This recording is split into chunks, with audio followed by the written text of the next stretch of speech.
આપણા ઘર વિજ્ઞાનના એમાં મેં લખ્યું છે રામચરિત્ર અને ત્રીજો એપિસોડ. આપણે ગઈ વખતે જોઈ ગયા હતા કે રામે કેવી રીતે રાક્ષસોનો વધ કરીને વિશ્વામિત્રનો યજ્ઞ પૂરો કર્યો, અને પછી બીજા બધા ઋષિઓ બીજે આવ્યા હતા. એ બધા ઋષિઓ ત્યાં આગળ મિથિલા નરેશ જનકને ત્યાં સ્વયંવર રાખ્યો હતો, તો ત્યાં આગળ જવાના હતા. અને એ લોકોએ કીધું કે રામ તમે લોકો પણ ચલો. એટલે એમની સાથે રામ અને લક્ષ્મણ બે જણા વિશ્વામિત્ર અને પેલા બીજા બધા ઋષિઓની સાથે ચાલતા હતા. હવે રસ્તામાં જે નવી જગ્યા આવે ને, હવે આ જો અયોધ્યાથી એમને નેપાલ મિથિલા નગરીમાં જવાનું હતું, જ્યાં જનક રાજા રહેતા હતા. અયોધ્યામાં સરયુ નદી આવે, પછી એમને ઉત્તરની તરફ જવાનું હતું. એટલે સૌથી પહેલાં શણ નદી આવી. હવે આ રામાયણમાં છે ને, આપણે મેજર વાર્તા તો આપણને ખબર છે, પણ સાથે સાથે આ રસ્તામાં વિશ્વામિત્ર પણ રામને સમજાવે છે કે આ જગ્યાનું મહાત્મ્ય શું છે, આ આશ્રમનું મહાત્મ્ય શું છે. અને રામ પણ પૂછે છે કે આ જગ્યાનું મહાત્મ્ય શું છે. તો એવી રીતે એટલે એ ત્યાંની આપણે એ વાર્તાઓ, એ જગ્યાની એ બધી પણ આપણને ખબર હોવી જોઈએ. એ બધી નાની નાની વાર્તાઓ છે, પણ આપણી સંસ્કૃતિ, આપણું વિજ્ઞાન એ વખતે બી કેટલું વિકસેલું હતું, અને કેવી રીતે બાળકો જન્મતા હતા, એ બધી જ માહિતી આપણને આ વાર્તાઓમાંથી મળે છે. એટલે આ વાર્તા આપણે પણ જાણવાની અને આપણા બાળકને પણ આ વાર્તા જણાવવાની. કારણ કે મે બી કદાચ આપણને અહીંયા આગળ એ વાર્તા રૂપે કીધું હોય, પણ એની પાછળનો ગૂઢાર્થ સમજીએ, એની પાછળનું વિજ્ઞાન સમજીએ, તો આપણને પણ આઈડિયા આવે કે ઓ આવું બધું બી એ વખતે હતું. આ ખાલી વાર્તા નથી, આ એક ઇતિહાસ છે. રામાયણ એક આખો ઇતિહાસ છે. વાર્તા હોય તો આપણે શું માની લઈએ કે હા કોઈકના મનના ગબગોળાથી આખી વાર્તા બની ગઈ હશે, પણ એવું નથી. રામાયણ એક આખો ઇતિહાસ છે, એટલે કે જે આ વસ્તુ એકચ્યુઅલમાં બની છે. અને એનું તો આપણે રામ મંદિરની જગ્યાનું ને સેતુ બંધ ને એ બધા પુરાવાઓ આપણને મળ્યા જ છે. એટલે એ ઇટ સેલ્ફ શોઝ કે આ રામાયણ આ બની ગયેલી ઘટના છે. તો એવી રીતે રામની પહેલાં જે ઘટનાઓ બની ગઈ, એ રામ પૂછે છે કે અહીંયા શું હતું, અહીંયા શું હતું. કારણ કે રામ આપણે જોઈ ગયા કે એ મર્યાદા પુરુષોત્તમ અવતાર છે. એમનો એ જે ફૂલ ફ્લેજ ઈશ્વરત્વ હોય એ ચારની અંદર ડિવાઈડ થયેલું હતું. રામ, ભરત, લક્ષ્મણ, શત્રુઘ્ન. કમ્પ્લીટ ઈશ્વરત્વ રામમાં નહોતું. એટલે રામ પણ પૂછે છે કે અહીંયા શું હતું, અહીંયા શું હતું. જ્યારે કૃષ્ણ અવતારની અંદર કૃષ્ણને બધી ખબર હોય છે કે આનો આગલો જન્મ શું હતો અને આનો આગલો જન્મ શું હતો. કૃષ્ણને બધી ખબર હોય, કારણ કે પૂર્ણ ઈશ્વરત્વ લઈને આવેલા હતા. એ ક્યાંય એમના ચરિત્રમાં એ ક્યાંય કોઈને નથી પૂછતા કે ભાઈ અહીંયા આગળ આ શું બન્યું હતું ને અહીંયા જગ્યાનું મહાત્મ્ય શું છે, અને આના આગળના પૂર્વજો કોણ છે, એવું કૃષ્ણે ક્યારેય કદી કોઈને પૂછ્યું નથી. હવે રામ વિશ્વામિત્રને પૂછે છે શોણ નદીના કિનારે એ લોકો આવે છે ને એક આશ્રમ આગળ એ લોકો રાતવાસો કરે છે. અને રામ પૂછે છે કે ભાઈ આ આશ્રમને અહીંયાનું મહાત્મ્ય શું છે આ જગ્યાનું? તો વિશ્વામિત્ર કહે છે કે એક કુશ નામનો રાજા મહાન ઋષિ હતા અને એ જેઓ બ્રહ્માના પ્રત્યક્ષ પુત્ર હતા. કુશ એ બ્રહ્માના પ્રત્યક્ષ પુત્ર હતા. હવે એને 4 ક્ષત્રિય પુત્ર હતા. જો કુશ ઋષિ હતા એ બ્રહ્માજીના પ્રત્યક્ષ પુત્ર હતા અને એને 4 ક્ષત્રિય પુત્રો હતા. અને એ ક્ષત્રિય પુત્રોને એમણે 4 નગરોની સ્થાપના કરી અને એક દીકરાને એક નગરનો રાજ્ય સંચાલન એને સોંપ્યું. તો હવે કુશના પુત્ર કુશનાભને ઘૃતચી નામની અપ્સરાથી 100 પુત્રીઓ થઈ હતી.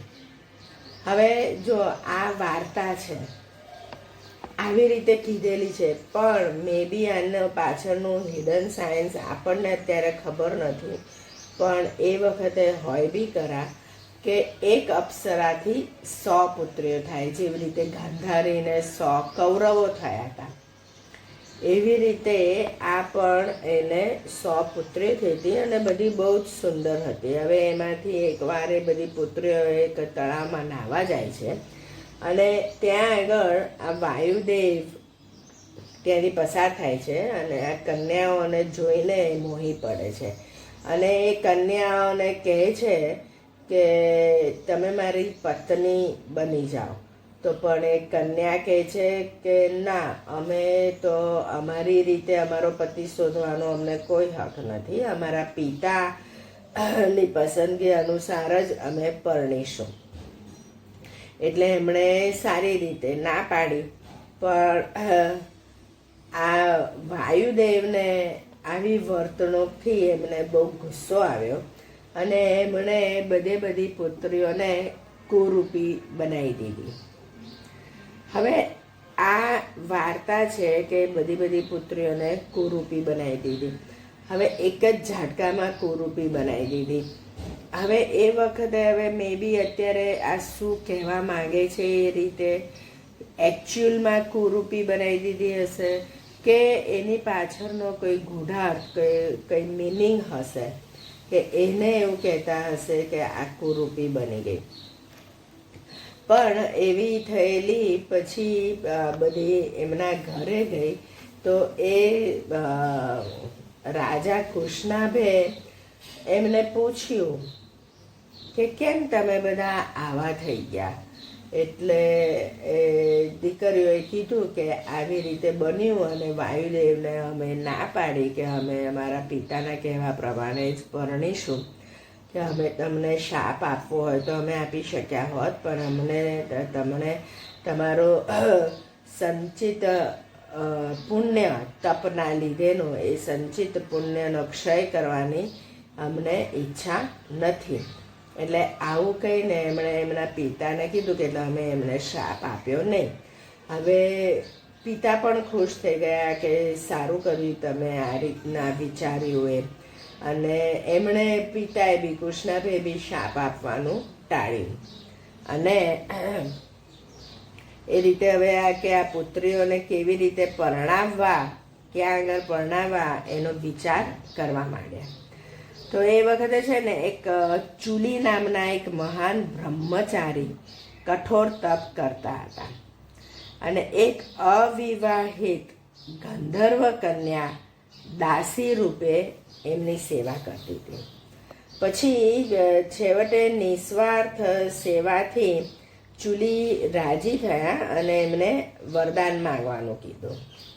તો કન્યાએ કીધું કે મને પોતાને કુમારી રાખીને રહેવા દઈને એક અસાધારણ પુત્રની પ્રાપ્તિ થાય એવા મને આશીર્વાદ આપો. જો કેવું છે, પોતે પરણવું નથી, કુમારી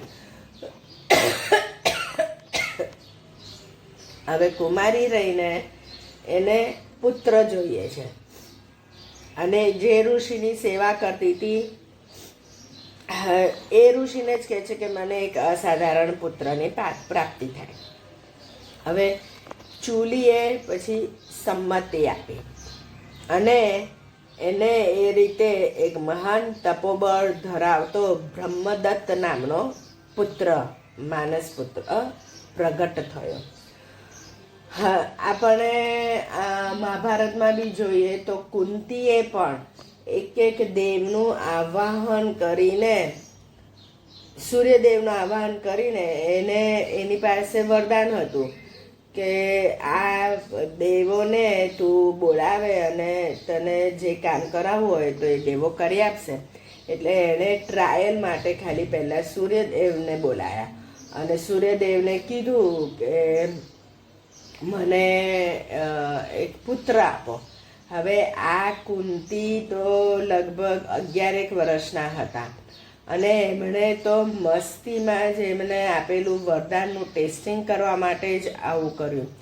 તો સૂર્યદેવે તો સાચે એમને પુત્ર આપી દીધો. હવે એ 11 વર્ષની કન્યા અને ગર્ભવતી થાય તો એની કેટલી બદનામી થાય.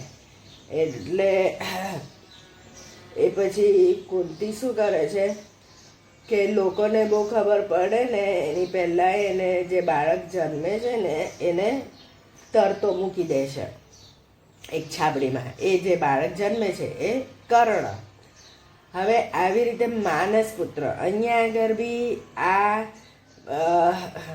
અવિવાહિત ગાંધર્વ કન્યાને પણ આ માનસ પુત્ર આવે છે. બ્રહ્મદત્ત એનું નામ છે અને એ રાજા તરીકે રહે છે. અને કુશનાભે એની પુત્રીઓ 100 પુત્રીઓને આ બ્રહ્મદત્ત સાથે પરણાવે છે. બ્રહ્મદત્તને એમના રાજ્યમાં બોલાવે છે સ્વયંવર કરીને. હવે આ 100 એને પરણાવે છે. એટલે બ્રહ્મદત્ત જેવું એક કન્યાને હાથ અડાડે છે ને તો એમનું પાછું પોતાનું સ્વરૂપ, રૂપવાન સ્વરૂપ એમને પાછું આવી જાય છે. અને પછી કહે છે કે કુશનાભને છે ને આ 100 પુત્રીઓ હતી, એને કોઈ પુત્ર નહોતો. એટલે એમણે એ હેતુસર એક યજ્ઞ કર્યો અને એ યજ્ઞ કર્યો એમાં એને ગાધી નામનો પુત્ર થયો.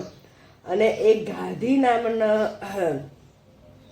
પુત્ર થયો, એ રાજા થયો. અને એનો પુત્ર એટલે વિશ્વામિત્ર કહે છે કે હું પોતે. એટલે મિત્રના પિતાનું નામ ગાધી હતા અને એના પિતાનું નામ કુશનાભ હતું. આવી રીતે યજ્ઞ કરીને વિશ્વામિત્રના પિતા જન્મેલા. એ પછી આગળ એ લોકોની યાત્રા ચાલુ રહે છે. એટલે આ વાર્તા એમણે શોન નદીના કિનારેના સ્થાનની કીધી. પછી જેમ આગળ જાય છે ને ત્યાં ગંગા નદીનો કિનારો આવ્યો છે. ત્યાં આગળ પછી ત્યાંની વાર્તા કહે છે વિશ્વામિત્ર. એટલે કહે છે કે હિમાલયના અધિષ્ઠાતા દેવતા હિમવાન ને મેરુ પર્વતની પુત્રી મેનાથી ગંગા અને ઉમા એમ 2 પુત્રીઓ થઈ હતી. જુઓ, હવે આ બે પર્વતોના નામ છે. મેરુ પર્વતની પુત્રી મેના અને હિમાલયના દેવતા હિમવાન. એટલે હિમવાન અને મેના એ 2થી એમને ગંગા અને ઉમા નામની 2 પુત્રીઓ થાય છે. આ મેરુ પર્વતની પુત્રી એટલે આપણે ત્યાં આગળ કહે છે ને કે આ જે ચેતના છે ને એનું આધિદૈવિક સ્વરૂપ, આધ્યાત્મિક સ્વરૂપ અને આધિભૌતિક સ્વરૂપ. મેરુ પર્વત એનું આધિભૌતિક સ્વરૂપ છે. એની પુત્રી એટલે એનો આધ્યાત્મિક સ્વરૂપ છે.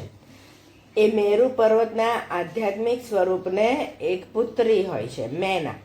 અને એવી રીતે હિમાલયના આધ્યાત્મિક સ્વરૂપ હિમવાન ને સાથે એને પરણાવે છે અને એમાં ગંગા અને ઉમા એમ બે પુત્રીઓ થાય છે. હવે આ ગંગા બહુ સ્વરૂપવાન હોય છે અને બ્રહ્માજી એકવાર હિમવાન પાસે આવ્યા અને એમણે કીધું કે આ ગંગા તું અમને આપી દે અને એને મારે દેવતાઓ વિશ્વના ભાવિ કલ્યાણ અર્થે મારે ગંગાને દેવોને આપી દેવાની છે. હિમવાને હા પાડી કે બ્રહ્માજી આવે એટલે પછી કોણ ના પાડી શકે, બ્રહ્માજી માગવા માટે આવે તો. એટલે હિમવાને ના પાડી. એમ કરીને ગંગા દેવો પાસે ગઈ અને ઉમા એ શિવજી પાસે ગઈ. હા, તો ગંગા દેવો પાસે ગયા અને આ બાજુ ઉમા શિવજી પાસે ગયા. હવે આ ઉમા અને શિવજી એ દાંપત્ય જીવન, જો અહીંયા આગળ બી શિવજીને કેવા બતાડ્યા છે કે એ અટક્યા વિના એમનું દાંપત્ય સુખ ભોગવવાની શરૂઆત કરી અને એટલું બધું દાંપત્ય સુખ એ ભોગવતા હતા તે દેવતાઓને બી થયું કે બસ ભાઈ શિવજી હવે તમે બસ કરો. અને આટલા સંયોગથી એમને કોઈ સંતાનની પ્રાપ્તિ થઈ નહીં.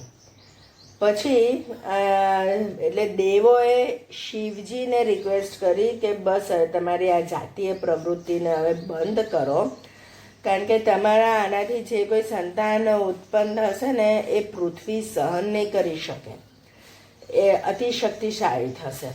એટલે પછી શિવજીને બી ભાન આવે છે અને કહે છે કે હા સાચી વાત છે, મારું તો આત્મ સાક્ષાત્કાર પ્રત્યે જ મારું તો મન હતું પણ હું આની અંદર અટવાઈ ગયો.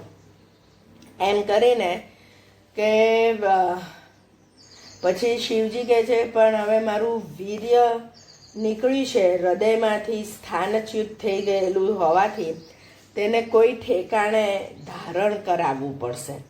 વીર્ય નીકળી ગયું તો એને ધારણ કરાવવું પડશે. એટલે દેવો કહે છે તો કંઈ નહીં, તમે પૃથ્વી ઉપર એને ધારણ કરવા દો, પૃથ્વીને જ આપનું બીજ ધારણ કરવા દો.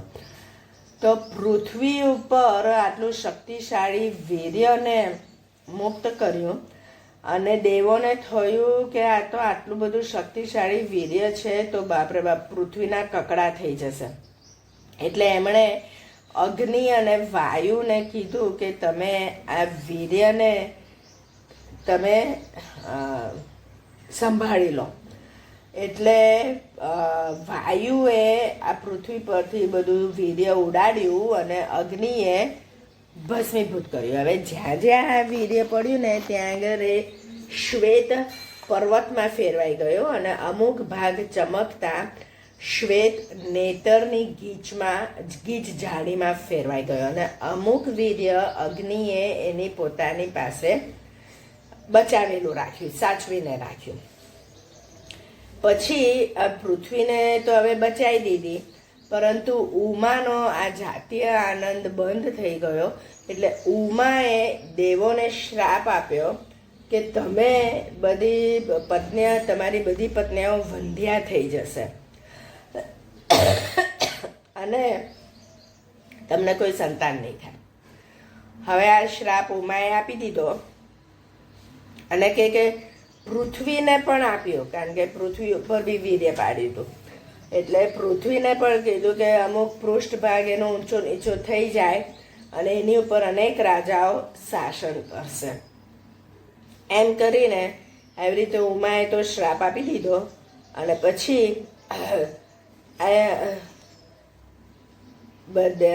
દેવો પાછા બધા બ્રહ્માજી પાસે ગયા. એટલે બ્રહ્માજીએ કીધું કે ઉમાના શ્રાપથી હવે તમે તો સંતાન પ્રાપ્તિ કરી શકવાના નથી, એટલે મારું સૂચન છે કે અગ્નિએ જે થોડુંક વીર્ય રાખ્યું હતું ને એ તમે ગંગાને આપો, ગંગાના ગર્ભમાં મૂકવો.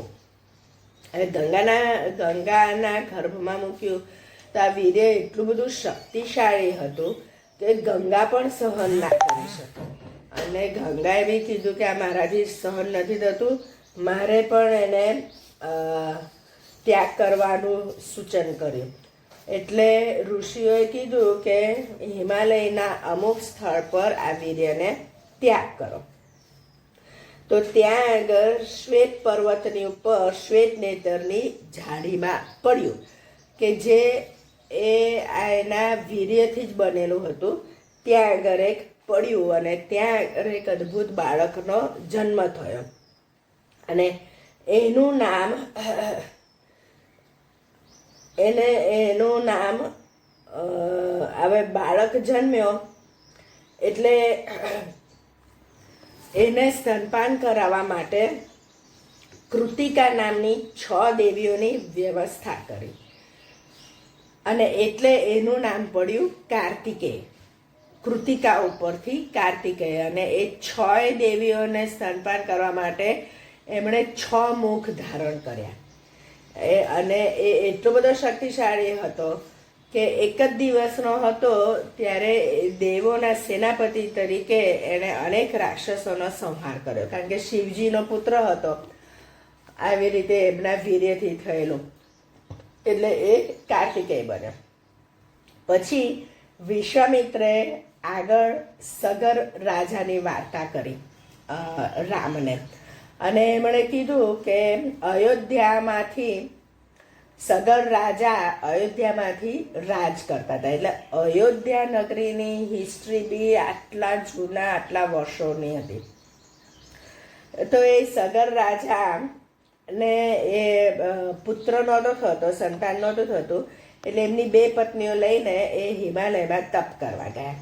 પછી મહર્ષિ ભૃગુએ એમને વરદાન આપ્યું કે એક પત્નીને તમારે વંશવેલો ચિરસ્થાયી કરનારો એક પુત્ર થશે, જ્યારે બીજી પત્નીને 60,000 પુત્રોનો જન્મ થશે.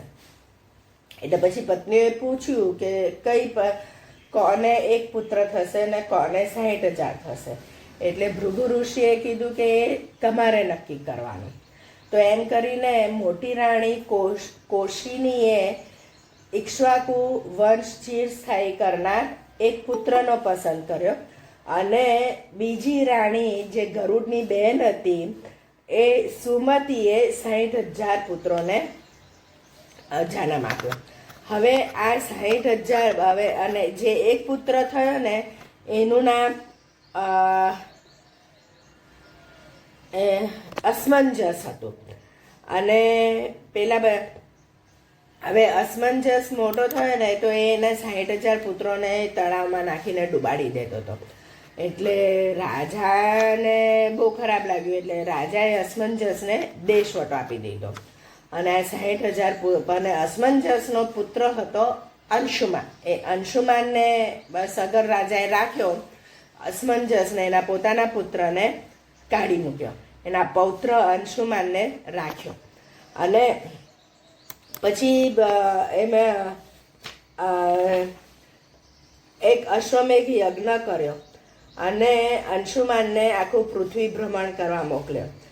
હવે પૃથ્વી ભ્રમણ કરતાં કરતાં ઇન્દ્રે આ અશ્વમેઘ યજ્ઞને રોકીને મૂકી દીધો. રાક્ષસના વેશમાં આવીને યજ્ઞ મંડપમાંથી ચોરી ગયો. હવે આ અશ્વમેઘ યજ્ઞ ચાલતો હોય એટલે અશ્વને પાછું તો આવવું જ પડે, નહીં તો અશુભ થાય.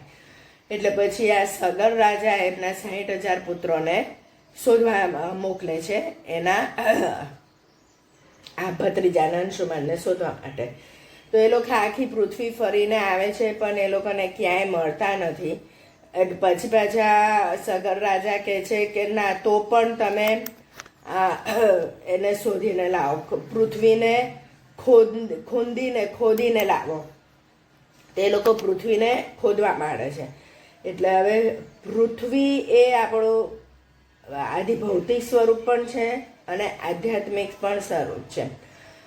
તો જેવું પૃથ્વીને ખોદવા માંડ્યા ને તો દેવોને થયું કે આ તો પૃથ્વી માતાને નુકસાન કરી રહી છે. હવે ઇન્દ્રએ આ પકડીને રાખ્યો હતો અશ્વને.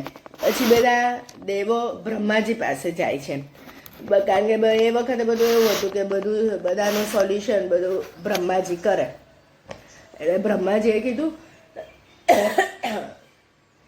કશો વાંધો નહીં, આ સગરપુત્રોને પૃથ્વી ખોદવા દો. એ ખોદશે ને તો ત્યાં અંદર વિષ્ણુ ભગવાન કપિલ મુનિના અવતાર રૂપે ત્યાં બેસેલા છે અને એ નાશ કરશે.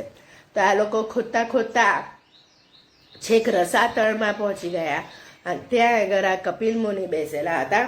અને આ લોકોને એવું લાગ્યું કે કપિલ મુનિએ આ અશ્વને રાખેલો છે, પકડીને રાખેલો છે. એટલે એ લોકો કપિલ મુનિને 60,000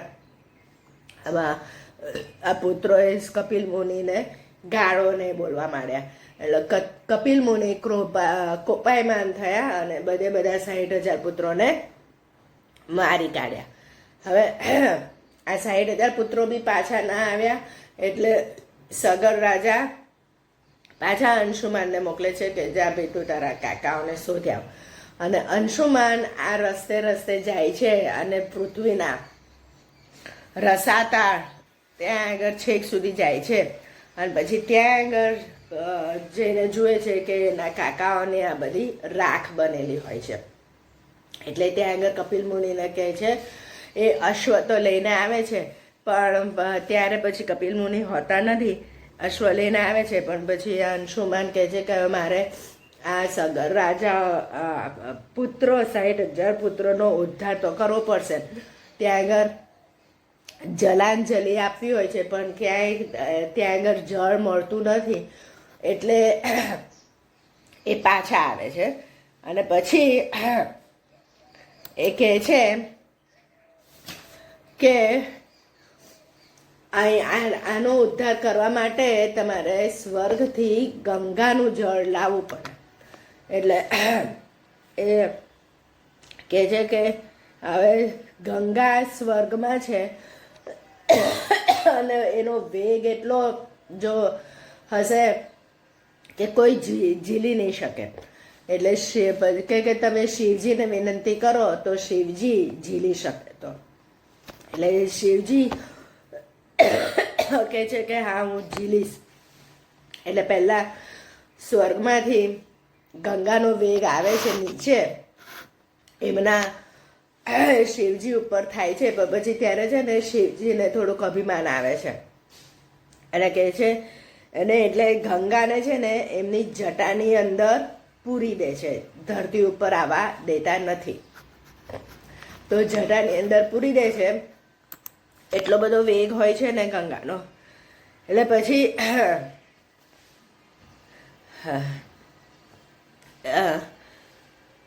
એ તો બી પછી ગંગા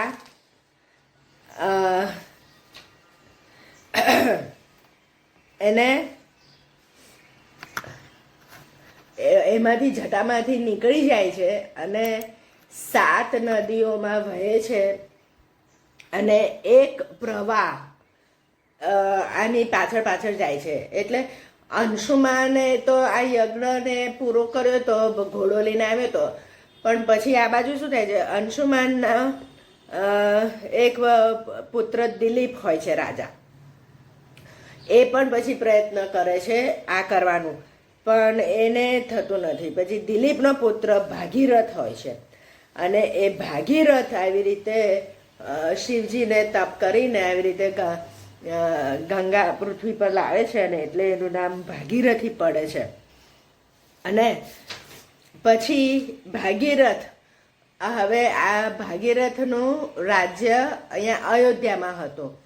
એ આ બધા તપ કરવા ગયા હતા હિમાલયમાં.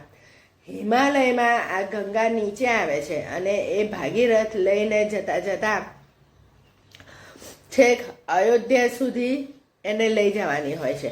અને એ ક્યાં આગળ લઈ જવાની હોય છે કે જ્યાં આગળ આ પૃથ્વી ઉપર આટલો મોટો રસાતાળમાં ખાડો કર્યો હતો, આટલી ખોદી હતી અને ત્યાં આગળ એ વહેણ લઈ જવાનું હોય છે. તો ભાગીરથ ત્યાંથી ચાલતા ચાલતા આવે છે. વચ્ચે રસ્તામાં એક જનુ ઋષિ મળે છે. એમને પાછું અભિમાન થાય છે. એ પાછું ગંગા એટલે ગંગા છે ને એમનું બધું આખું બધું ડૂબાડી દે છે એમનો આશ્રમને. એટલે જનુ ઋષિ પાછા એમને બધું પી જાય છે ગંગા. પછી પાછું એ ગંગા એમને રિક્વેસ્ટ કરે છે અને જનુ પાછા એમને કાનમાંથી ગંગાને વહાવે છે અને એમ ચાલતા ચાલતા છેક સગર રાજાના પુત્રોના અસ્થિને જળમગ્ન કરે છે, રસાતળમાં ગંગાને લઈ જાય છે. એટલે આ જે ગંગાસાગરની જગ્યા છે કલકત્તાથી આગળ, જ્યાં આગળ એ ગંગા આને મળે છે દરિયામાં અને રસાતાળમાં ત્યાંથી જાય છે. એટલે ત્યાં આગળ જઈને પછી આ સગરપુત્રોનો એ કરે છે ઉદ્ધાર. એટલે આવી રીતે ગંગાજી પૃથ્વી પર આવે છે. એટલે આ વાર્તા પણ વિશ્વામિત્ર રામને કહે છે.